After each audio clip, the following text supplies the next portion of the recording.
नमस्कार दोस्तों, जुड़ जाइए हमारी क्लास से। समय के अभाव की वजह से लेट हो गए थे, माफ़ी चाहते हैं। बहुत जल्दी इस परेशानी से निजात पा लिया जाएगा। तो दोस्तों, आज हम पढ़ेंगे राजस्थान की उत्पत्ति। राजस्थान की उत्पत्ति, ठीक है।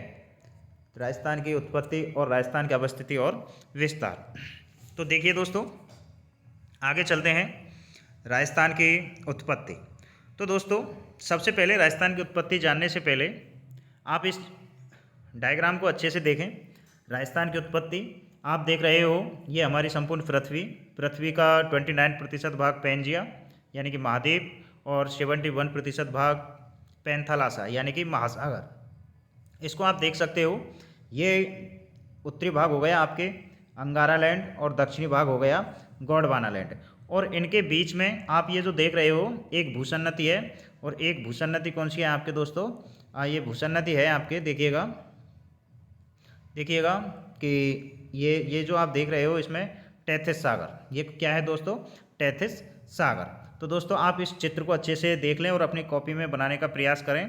तो चलो बात करते हैं आगे।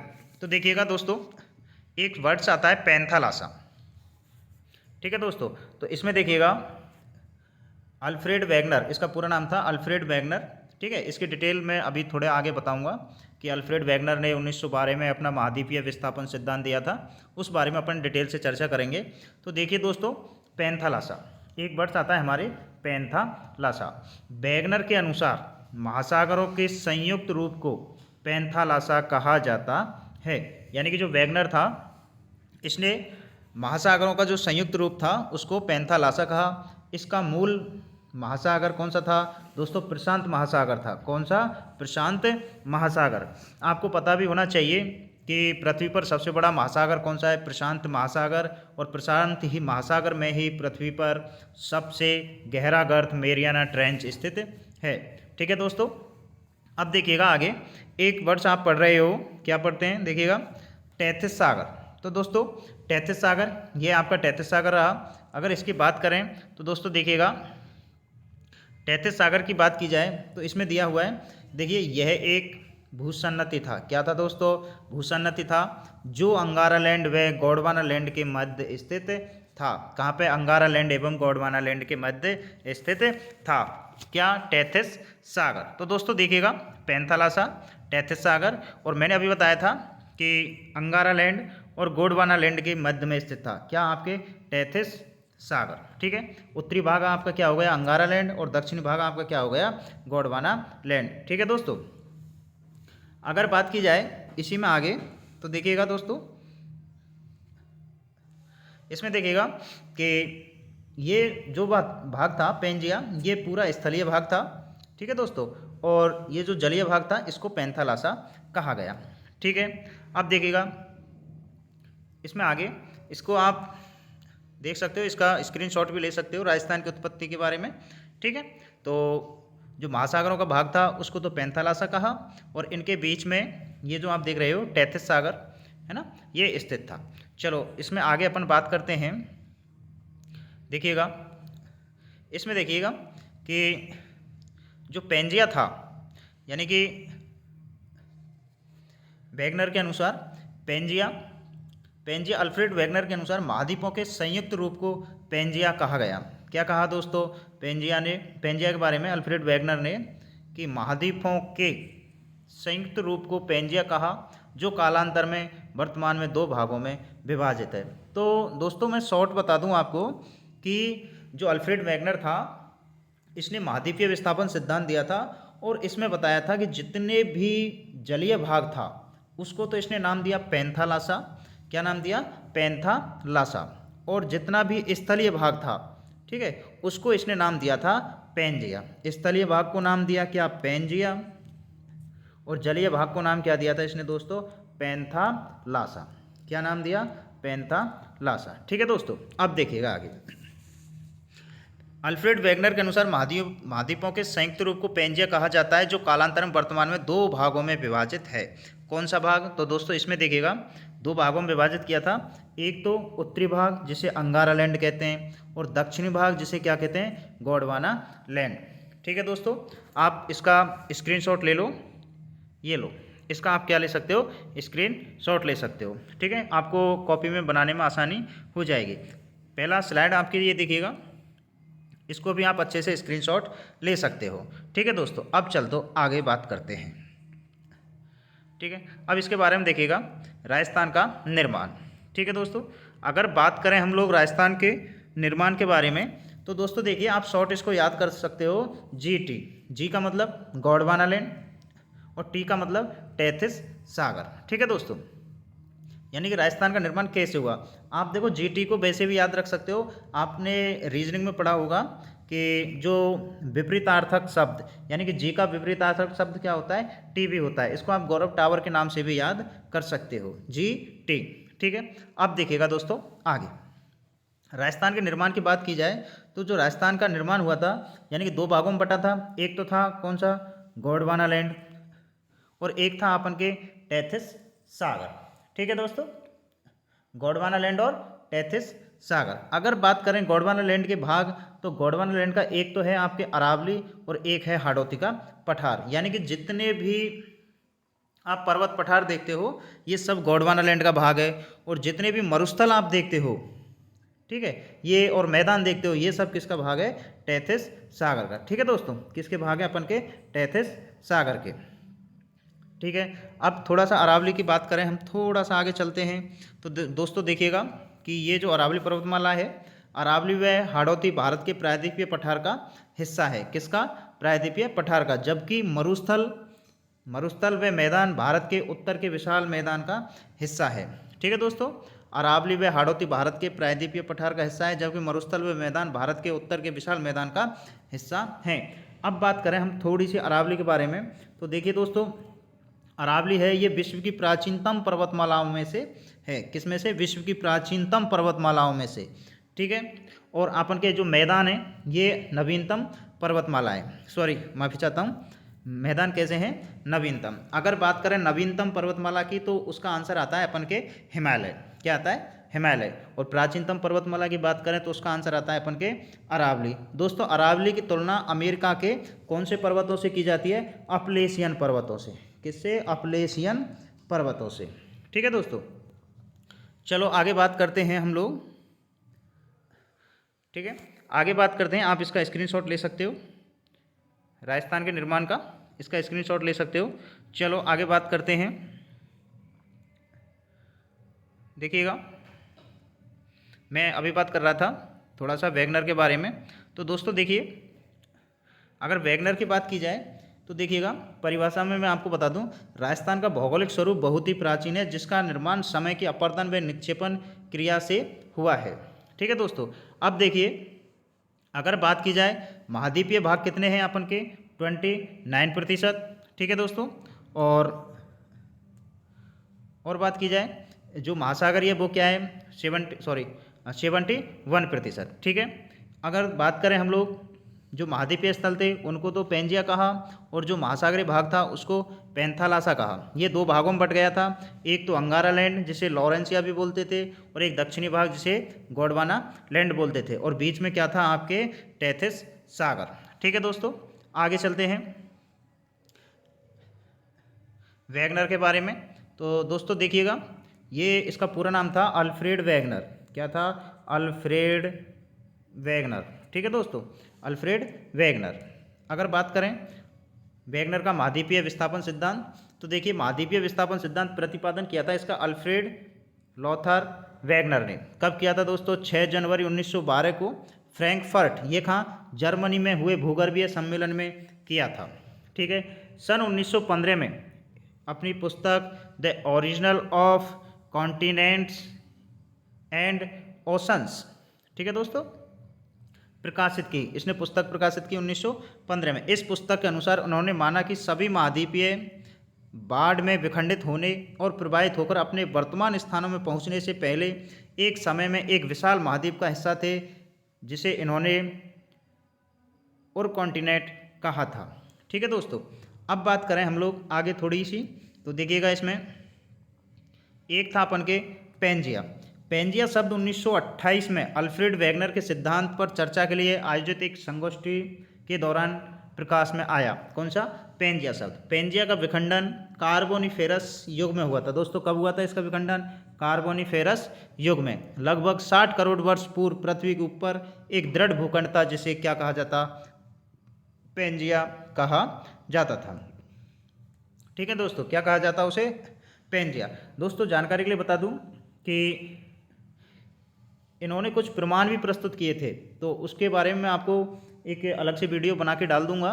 यानी कि इन्होंने बहुत सारे उदाहरण प्रस्तुत किए थे कि मानने वालों ने नहीं माना था कि क्या जो प्राचीन स्थिति में महासागर व महाद्वीप एक ही थे, है ना। तो इसलिए इन्होंने कुछ प्रमाण भी प्रस्तुत किए थे कि पहले पता है इन्होंने बताया था कि हमारे यहाँ पे भारत में एक ग्लाब्स ऑफ टेरेस वनस्पति होती, तो वो उत्तरी अमेरिका में भी पाई गई है।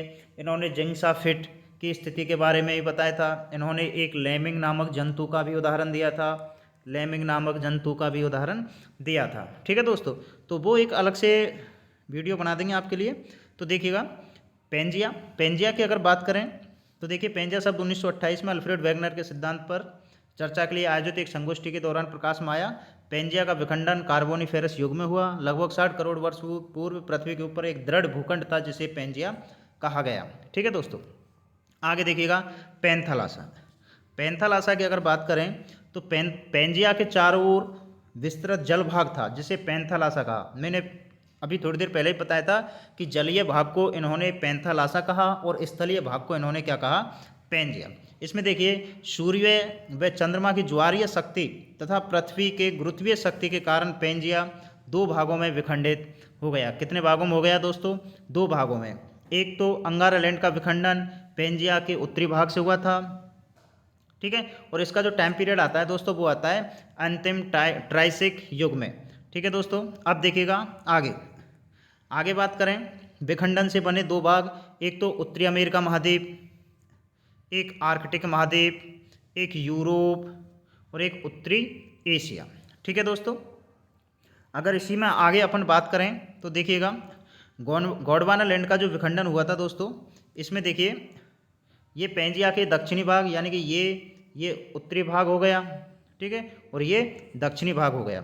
ठीक है दोस्तों, अब देखिएगा आगे गोंडवाना लैंड का जो विखंडन हुआ था, इसमें देखिए समय प्रथम जुरासिक युग में। ठीक है, विखंडन से बने भाग, एक तो बना था दक्षिण अमेरिका, एक अफ्रीका, एक ऑस्ट्रेलिया महाद्वीप, दक्षिण एशिया महाद्वीप और अंटार्कटिका महाद्वीप। ठीक है दोस्तों, भारत भी गोंडवाना लैंड का भाग है। इसको बिल्कुल आप लोग क्या कर लें, याद। भारत भी किसका भाग है? गोंडवाना लैंड का भाग है। ठीक है दोस्तों, अब देखिएगा आगे, पृथ्वी के वे भाग जो चारों ओर पानी से घिरे हों क्या कहलाते हैं? द्वीप कहलाते हैं। अगर बड़े हों तो महाद्वीप कहलाते हैं। ओके ब्रदर, आगे देखिएगा, देखिए पुनः सुन लो, पृथ्वी के वे भाग जो चारों ओर पानी से हों वे द्वीप कहलाते हैं। अगर द्वीप बड़े हों तो महाद्वीप कहलाते हैं। ठीक है भाई, आगे देखिएगा, इसमें देखिएगा एक भाग था अपन के गोंडवाना लैंड, एक था अपन के टेथिस सागर। गोंडवाना लैंड के प्राचीनतम भाग थे क्या? अरावली और हमारे हाड़ौती का प्रदेश। और टेथिस सागर के थे मरुस्थल और मैदान। ठीक है, अब बात करते हैं आगे। तो देखिएगा दोस्तों, इसमें देखिएगा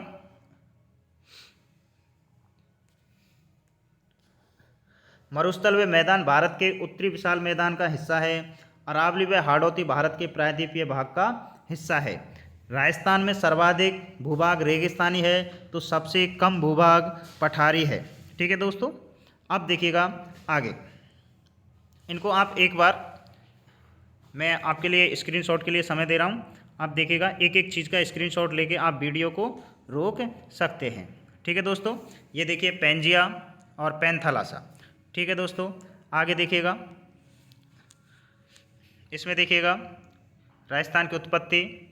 ठीक है दोस्तों, आप स्क्रीनशॉट लेते चलिए। चलो देखते हैं आगे, राजस्थान का निर्माण, गोंडवाना लैंड और टेथिस सागर।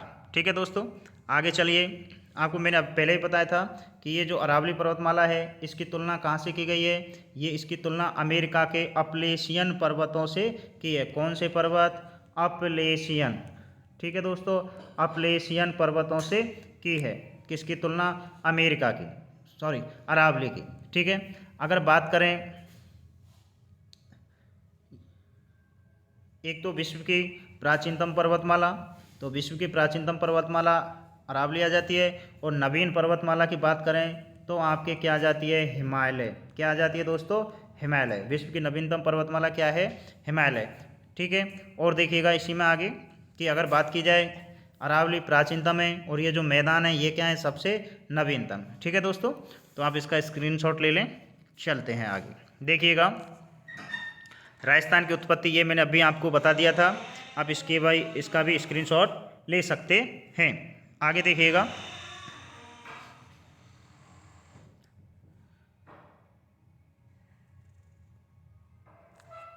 देखिएगा पेंथालासा, ये मैंने अभी आपको बता दिया। देखिएगा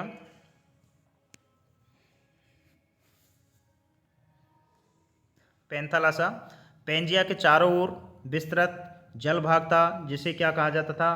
पेंथालासा कहा जाता था। ठीक है, अब देखिएगा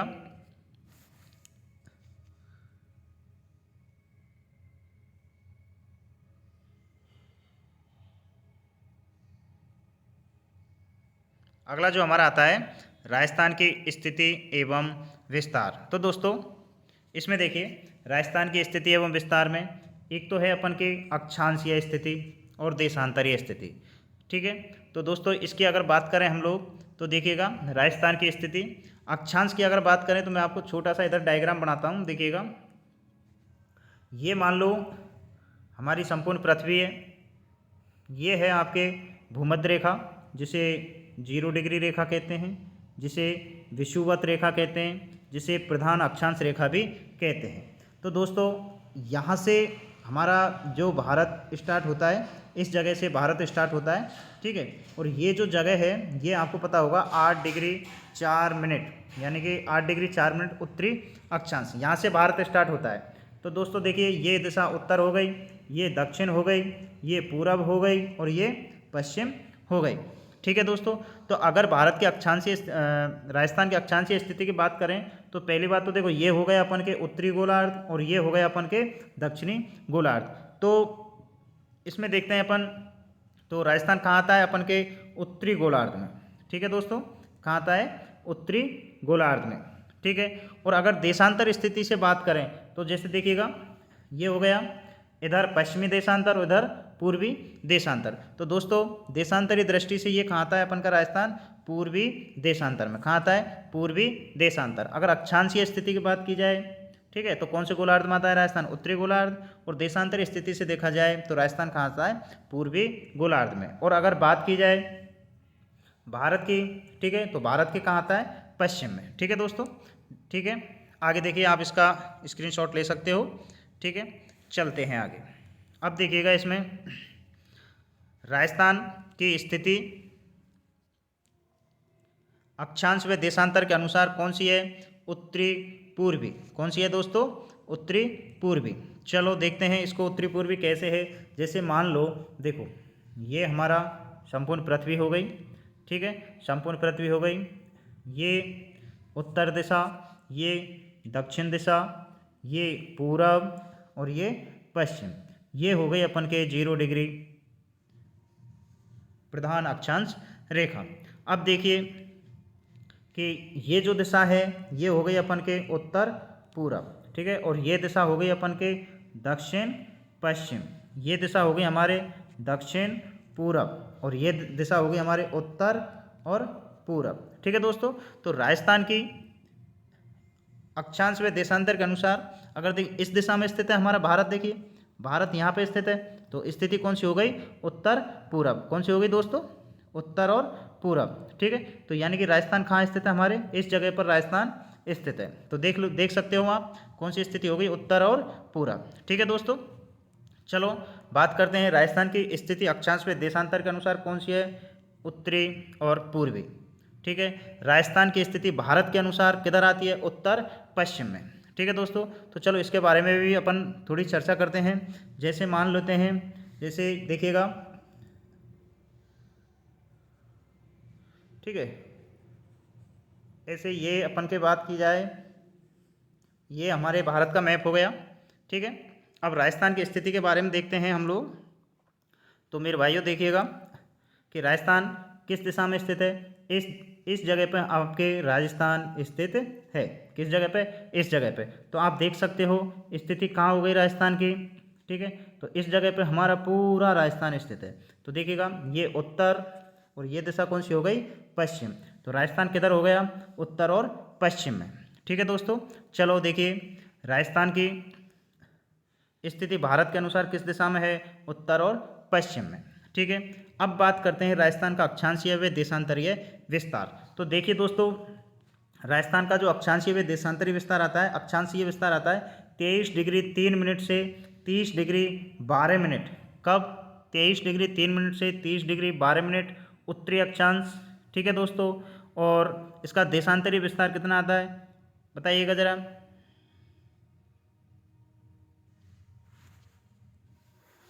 देखिएगा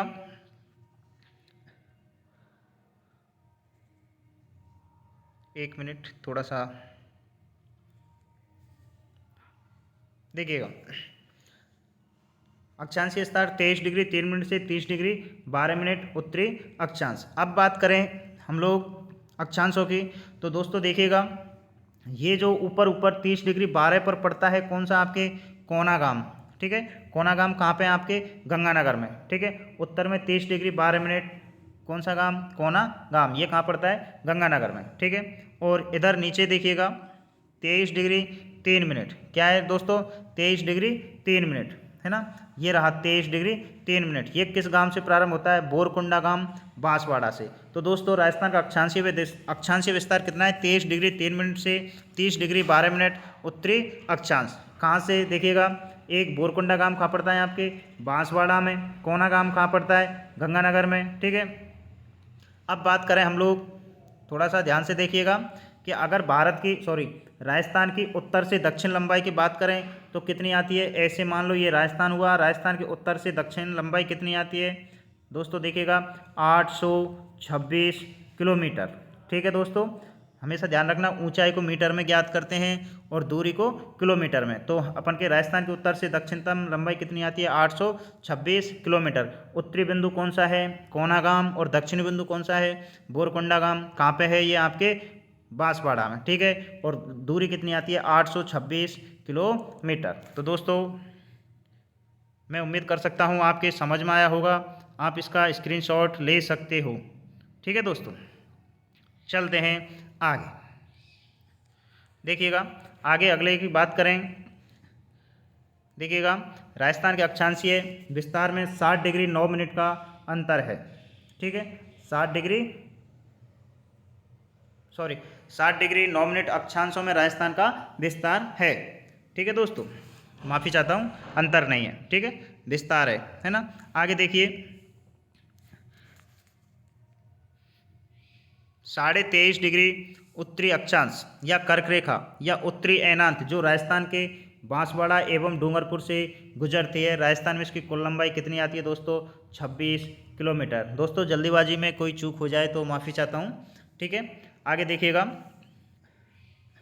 प्रयास किया जा रहा है, मैं आपको सीधे लाइव बोर्ड पर ही पढ़ाया करूँगा, लेकिन तब तक के लिए माफ़ी चाहता हूँ। ठीक है, फिर आप कोई भी क्वेश्चन हो आप बिल्कुल फेस टू फेस लाइव पूछ सकते हो।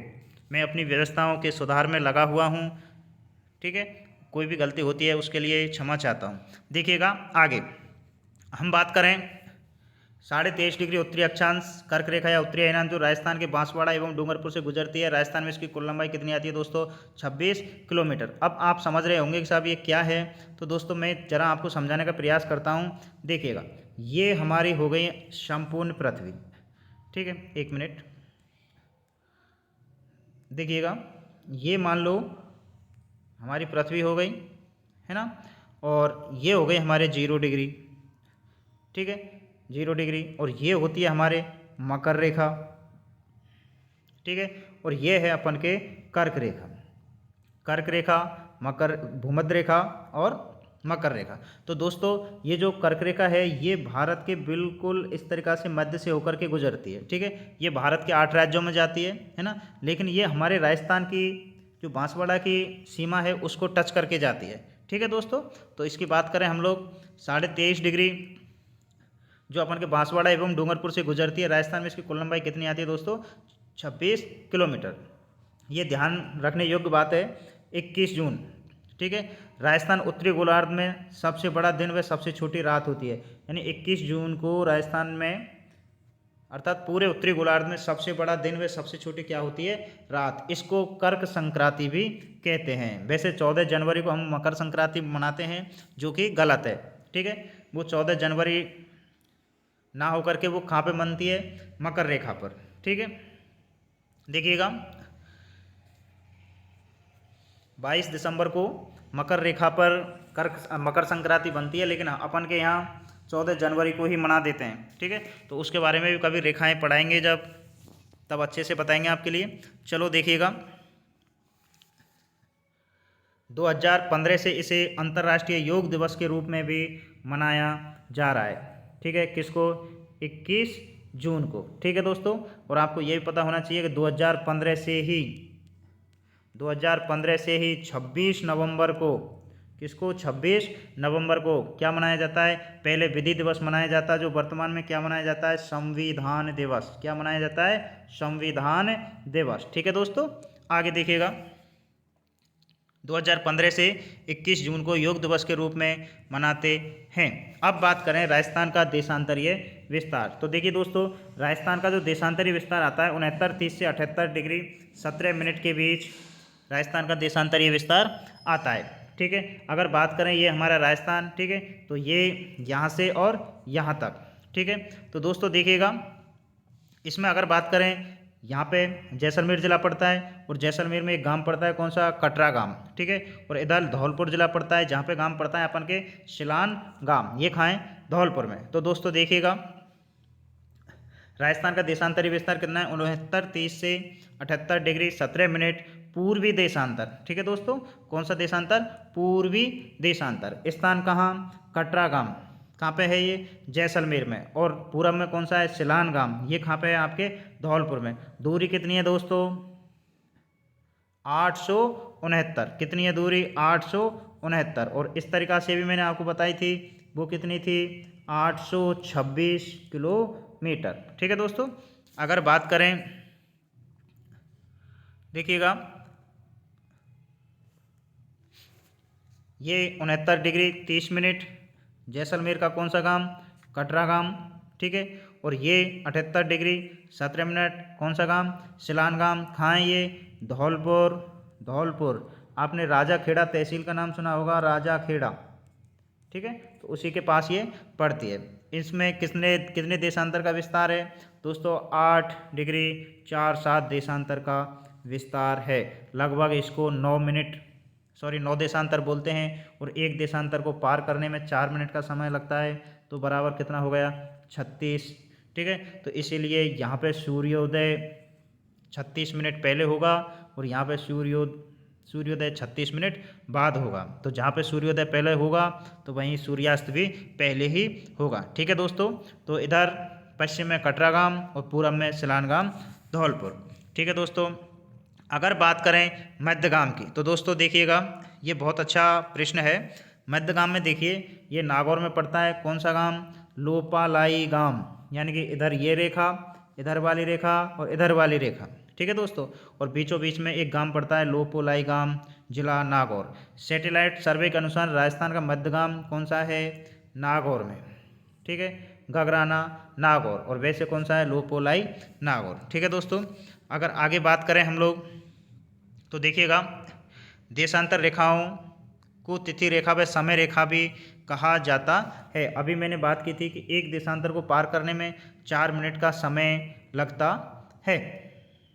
ठीक है, अब देखिएगा, राजस्थान के पश्चिम में जैसलमेर व पूरब में धौलपुर के मध्य समय अंतराल 35 मिनट, जिसको एवरेज हम 36 मिनट का मान लेते हैं। अब देखिएगा आगे राजस्थान का विस्तार, क्षेत्रफल, आकृति, सीमा। तो दोस्तों देखिएगा, राजस्थान के क्षेत्रफल की अगर बात की जाए तो राजस्थान का 3 क्षेत्रफल आता है, 3,42,239। ठीक है दोस्तों, अर्थात 3,42,239। ठीक है, अगर बात करें मील में 1 32 139, कई कई जगह ये 40 भी मिल जाता है। ठीक है दोस्तों, देश के कुल क्षेत्रफल का राजस्थान का योगदान, तो मेरे भाइयों देखिएगा, भारत का कुल क्षेत्रफल है 32,87,263 वर्ग किलोमीटर। कितना? 32,87,263 किलोमीटर। और राजस्थान का क्षेत्रफल है 3,42,239। तो इसका कितना प्रतिशत? 10%। कितना दोस्तों? 10%। कब से? 1 नवंबर 1956 के अनुसार, जो कि मैंने कल वीडियो बनाई थी उसमें ये बताया था कि पूर्ण रूप से राजस्थान कब अस्तित्व में आया? 1 नवंबर 1956। ठीक है दोस्तों, अब देखिएगा आगे, क्षेत्रफल की दृष्टि से राजस्थान का प्रथम स्थान आता है कब से? 1 नवंबर 2000 से। ठीक है, मध्य प्रदेश का विभाजन होने के पश्चात राजस्थान का क्षेत्रफल की दृष्टि से प्रथम स्थान आता है। देखिएगा राजस्थान में क्षेत्रफल की दृष्टि से, तो दोस्तों इसमें देखिएगा सबसे बड़े ज़िले कौन हैं? JBBJ, जैसलमेर, बीकानेर, बाड़मेर, जोधपुर। इसको याद कर सकते हो, JBBJ। जैसलमेर का क्षेत्रफल है 38,401 वर्ग किलोमीटर, बीकानेर का है 30,239 और बाड़मेर का है 28,387 और जोधपुर का है 22,850 किलोमीटर। दोस्तों मैं वीडियो बड़ी बनाता आज, लेकिन नए ज़िलों का वर्गीकरण हो चुका है, इसलिए इनकी सीमा रेखा में परिवर्तन होने की वजह से मैं नई अपडेट के ज़िले आपको शायद कल उपलब्ध करवाऊंगा। ठीक है दोस्तों, और छोटे ज़िलों की बात करें तो इसमें आता है धौलपुर, दौसा, डूंगरपुर और प्रतापगढ़। धौलपुर का कितना है? 3,034, दौसा का 3,432, डूंगरपुर का 3,770 और प्रतापगढ़ का 4,449। दोस्तों इनकी सीमा रेखाओं का भी निर्धारण नहीं हुआ है, इसलिए थोड़ी समस्या आ रही है। जब नए ज़िलों का सीमांकन हो जाएगा तो उसके ऊपर भी हम आपके लिए एक वीडियो बना देंगे। देखिएगा दोस्तों आगे, अगर बात करें, देखिएगा जैसलमेर राजस्थान का क्षेत्रफल का 11.22% भाग रखता है अकेला जैसलमेर। ठीक है, राजस्थान में क्षेत्रफल की दृष्टि से सबसे बड़ा जिला भी कौन सा है? जैसलमेर। राजस्थान में 10% से अधिक क्षेत्रफल वाला एकमात्र जिला कौन सा है? जैसलमेर। ठीक है, धौलपुर राजस्थान के कुल क्षेत्रफल का 0.89% है। ये बहुत अच्छा इंपॉर्टेंट क्वेश्चन है दोस्तों, इसको याद कर लें। ठीक है, धौलपुर राजस्थान के कुल क्षेत्रफल का 0.89% है। राजस्थान में 1% से कम क्षेत्रफल वाला एकमात्र जिला कौन सा है? आपके धौलपुर। कौन सा है दोस्तों? धौलपुर। ठीक है, आगे देखते हैं। ठीक है, एकमात्र जिला कौन सा है? धौलपुर। दोस्तों इससे आगे हम अगली क्लास में पढ़ेंगे। ठीक है, तो इसमें आप एक बार वापस से इनका स्क्रीनशॉट ले सकते हो, नोटबुक में लिख सकते हो। ठीक है दोस्तों, देखिएगा इसको आप आसानी से स्क्रीनशॉट ले सकते हो। ठीक है, मैंने बहुत बेहतर ढंग से आपको समझाने का प्रयास किया है। ठीक है दोस्तों, आगे देखिएगा, आप हमारे चैनल को सब्सक्राइब करें, लाइक करें और कमेंट करें। ठीक है दोस्तों, आगे देखिए, इसको आप आसानी से SS लेकर के पढ़ सकते हो। ये मैंने कुछ रंगीन टाइप करके भी आपको बहुत अच्छे से समझाने का प्रयास किया है। उम्मीद करता हूँ दोस्तों आपको समझ में आ रहा होगा और मैं प्रयास करूँगा और बेहतर ढंग से समझाने का। ठीक है दोस्तों, आप हमारे चैनल से जुड़े रहें और हमारे चैनल को फॉरवर्ड करते रहें। ठीक है, शुभ रात्रि दोस्तों।